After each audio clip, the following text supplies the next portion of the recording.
Tonight, I'm going to be brutally honest with you about therapy, about life, about the fact that your trauma, sometimes it isn't trauma. It's just being a self-absorbed idiot.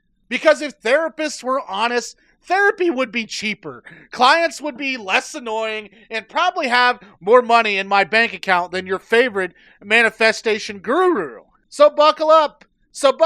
Because this is If Therapists Were Honest. Let's get one thing straight. Therapy, it's not magic, all right? You're not walking in there dumping your life story and expecting me to wave a wand and make your ex stop texting you or make your mom stop being annoying. That's not therapy. That's a miracle. And it don't come covered by insurance. Therapy is really just, I'm going to listen to you cry for 45 minutes while giving you homework you won't do and then charge you $150. And don't even get me started on self-care.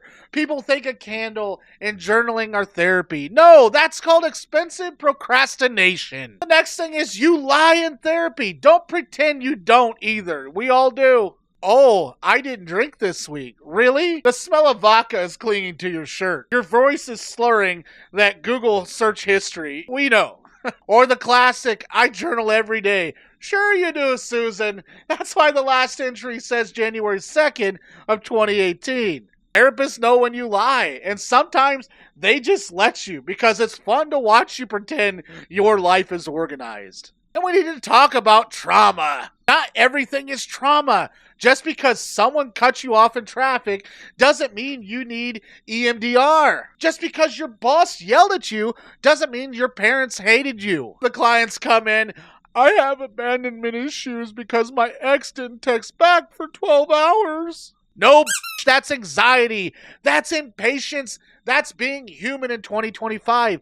Trauma is a nuclear bomb, not a minor inconvenience called being ghosted. That's what it is. It's called being ghosted. Social media, Instagram, thanks TikTok, everyone diagnosing themselves. I think I have CPTSD, borderline, ADHD, and a touch of narcissistic trauma from my childhood goldfish. And then you go to your therapist expecting them to validate your self-diagnosis. No! They're not going to give you a gold star. You don't have to be special every week. Most humans are messy. That's normal. Stop turning normal into a personality disorder. And here's a shocker. Therapists are people too. Yes, they drink coffee. Yes, they get angry at their kids. And yes, sometimes they Google how to deal with shitty clients between sessions. Calling you out, maybe. They don't have it all figured out. And they might be sitting here giving advice about boundaries while their laundry has been sitting on the couch for 3 weeks. They're not perfect. So when they say you need boundaries, just know they're talking about both of you need boundaries. Therapist and you. Both got problems. You think group therapy is deep? No, it's gossip with snacks. Someone always overshares, and someone tries to act like their trauma is worse than everyone else, and somehow it ends up in a competition. Oh, your dog died? That's sad. But my goldfish died while I was drunk, and also my roommate ghosted me. And the therapist, sitting in the back thinking, yes, please continue. I need this for content later. They give homework. You ignored it, and they know it. Journaling, breathing exercises, the thought logs. You don't do them, and then you come back like, I tried, but life got in the way. Life is homework. They're not teaching you algebra, teaching you coping skills, and yet somehow you can't even practice for 5 minutes a day. Every session, same problems, new words. Oh, my mom, she's toxic. Oh, my partner is manipulative. Oh, I hate my job. We love you anyways. Therapists get paid to hear this every week, and sometimes they fantasize about interrupting with, have you tried not being a You gotta think that. Most therapy fails not because therapists are bad, but because clients are fucking lazy. You want change, but only if it requires zero effort. You want insight, but no homework. You want healing, but only when it's convenient. Newsflash, healing is work.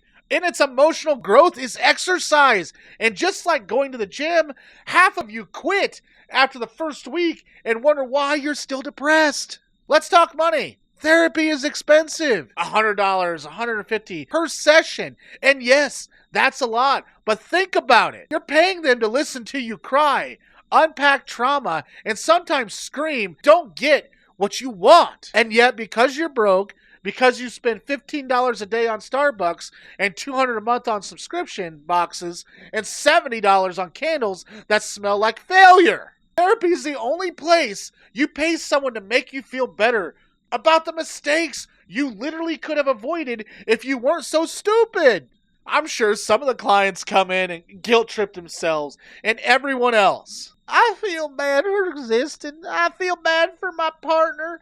I feel bad for my dog. And their therapist, they just nod because we can't say, bitch, chill, you're fine. The world survives without your apology. They nod, smile, and write notes about your excessive guilt patterns while dying inside. But let's be honest, therapy does work. Sometimes you'll have a breakthrough moment. A moment where you realize, oh, maybe my childhood isn't my fault. Or maybe I don't have to text my ex at 2 a.m. And that's why they do it. That's why the therapists show up, even after hearing the same stories for the 37th time.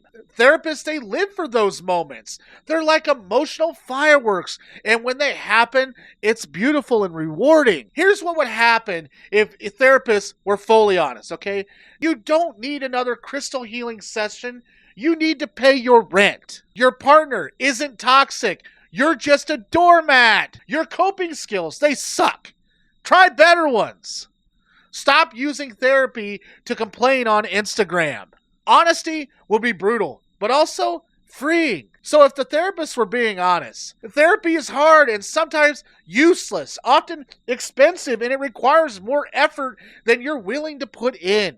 They would tell you that you're mostly responsible for your own healing, that your trauma is probably smaller than what you think, and that you lie, and that you're lazy, and that expensive candle won't fix your fucking issues. But they'd probably also like to tell you that it's worth it, because even if therapy isn't magic, even if they get annoyed, even if you ignore your homework, sometimes it works. And sometimes that moment of clarity will change your life. So next time you're sitting on that couch, remember your therapist is human. You're honest in our own way. And you're paying them to tell you truths you probably didn't want to hear. Anyways, thanks for watching. Make sure you check out the videos on the left and the right on the next slide. Drop a like, even subscribe. I'd love to hear from you down in the comments. Been hearing from a lot of you, and we'll catch you on the next one.